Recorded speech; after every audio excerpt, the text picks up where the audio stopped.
Hello, Internet. Hello, YouTube fans. Hello, Barbara. It's Locke back at you again with another set of advice. And this time, the person who I'm talking to is the one and only Barbara. That's right, Barbara Walters. And this is number 2 in the view that I'm talking to.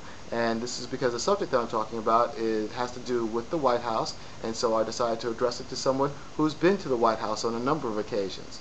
And Barbara, that's you. I don't know of any reporter who's been to the White House more than you. If there is a reporter that's been to the White House more than you have, well, in American history, then I'd love to know who that person is.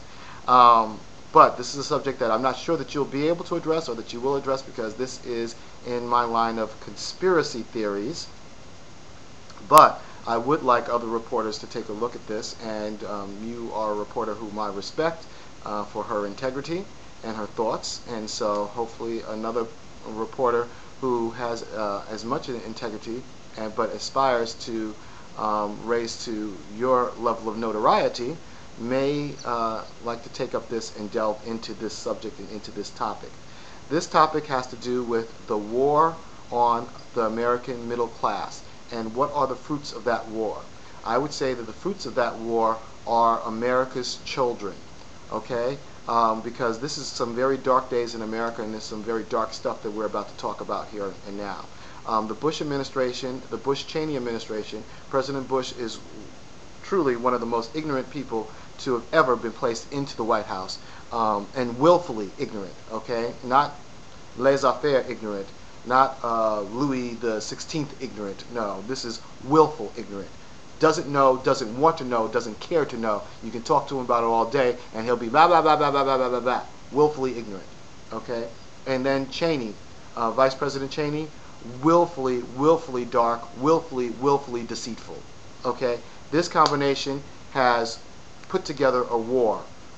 These two people have put together a war on the American middle class to destroy and dismantle the lower middle class and upper middle class, so that only left is the extremely wealthy and the extremely poor and impoverished. That is what they want their legacy to be. Because as far as they're concerned, the only true Americans in America occupy that 1% of America, and they don't even acknowledge the full birth and breadth of that 1%. So as far as they're concerned, only a percentage of that 1% of Americans are worth a salt or worth a dime to them that they have to worry about doing anything or dealing anything with, and the rest of America, as far as they're concerned, can go to pot. And that's where they are trying to send us, starting with this war in Iraq, which they have lied. They have been deceived the American public willfully. They've committed all kinds of felonies, incredible amount of felonies, done things that any other American in America, if had done, would be serving a jail time and would be considering jail time. And yet they are doing it with impunity and no worries, no concern whatsoever that they will be living a life of luxury in these many years to come, in their retirement years. Okay? They started this war, and this is a war of attrition that we're fighting. Although the casualties of this war is terrible, it does not meet and come to the level of casualties that we faced in World War II. They've been counting on that, because the American people will not rise up as unanimously until those casualty levels rise up. I would suggest to the American people, stop listening to the news about casualty levels, okay?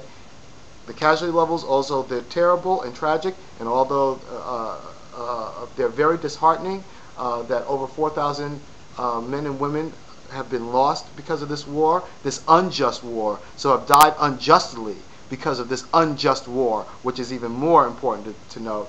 But the important thing is to look at is the disabled, the severely disabled and the disabled. This is rising. This number is astronomical in comparison to any of the wars that we have ever previously fought. Okay, this level of is to the point where, and the VA is not even trying to help these people, or doing the bare minimum that they have to help our living disabled and severely disabled war veterans. Okay, this is going to go down to as a war that the disabled veterans have been least served and have been most humiliated and have been most frustrated.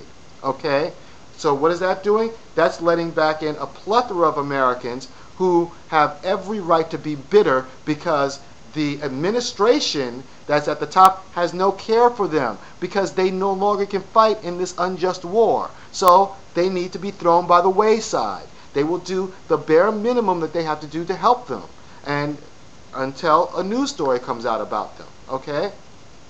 So we have this war. Then we have an American president and vice president who literally turned their back on Katrina. Okay? Turned their back on Katrina. Okay? And Katrina victims. Fellow Americans.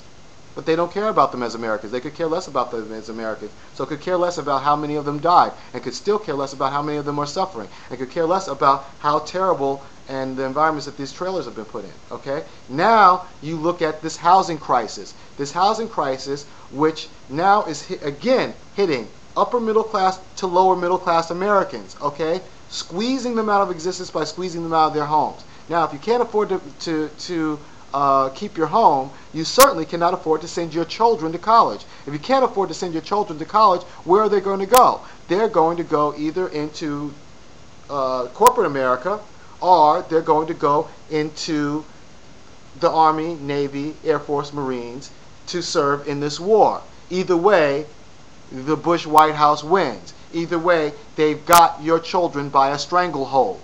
Okay? Because either way, they will never come up the corporate ladder in a way that they'll ever amount to anything, or in this way they'll be sent to a war where they'll either die, or they'll come back dismembered, or they'll come back seriously traumatized. Okay? So again, this secures the 1%, their 1% of wealth. Okay? This makes sure that the middle class and the lower middle class does not come into existence, or is wiped out of existence rather. Okay? This is a very, very serious thing. We have never had a time in our country where this has happened, and we need to address this, and I think this needs to be looked into, because I honestly believe that we have an American president and vice president who do not think that there's anything that they can do that is, they really honestly know. They don't believe this. They know this. They know that they are above the law. They know that they can do anything that they want and never have to worry about looking at the inside of any prison at any time in their life, and that they will die free men. And so because of that, they are doing anything that they want. And so this is why I'm addressing this to you, Barbara, because I would like a reporter of your integrity, of your girth, but not of your notoriety, of your worth rather, but not of necessarily of your notoriety, to delve into this, because this is the most sensational story of American history. We need someone who's going to put all these threads together and lead them to the President of the United States door, a person who's brave enough to do that. That's all I got to say for now, and this is Lock Out. Bye, Barbara. I'm talking to you here and now. I will see you in the then and there.